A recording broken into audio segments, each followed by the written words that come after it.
Today's morning devotional. By faith, Christ was victor. Father, into thy hands I commend my spirit. Luke 23:46.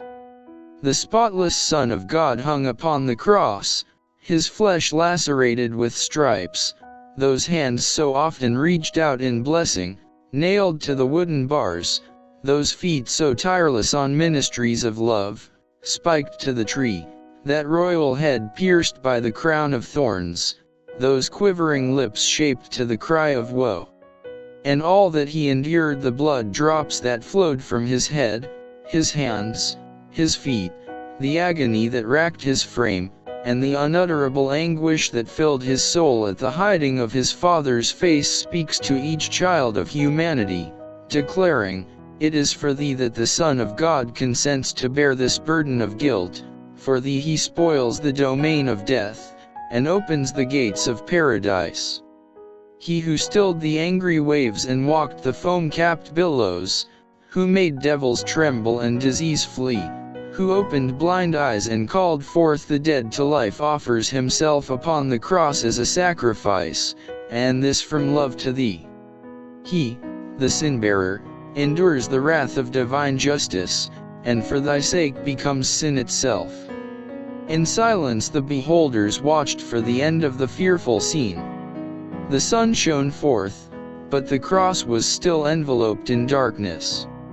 Priests and rulers looked toward Jerusalem, and lo, the dense cloud had settled over the city and the plains of Judea.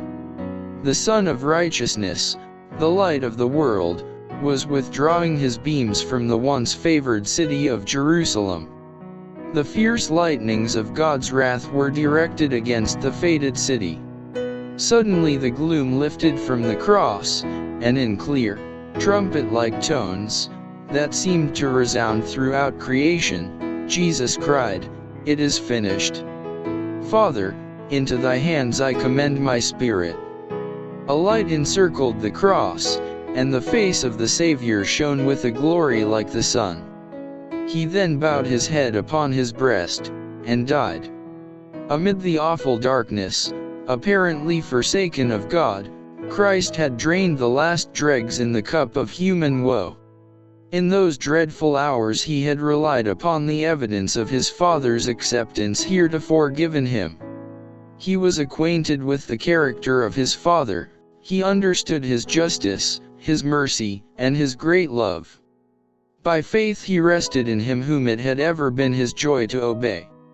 And as in submission he committed himself to God, the sense of the loss of his Father's favor was withdrawn. By faith, Christ was victor.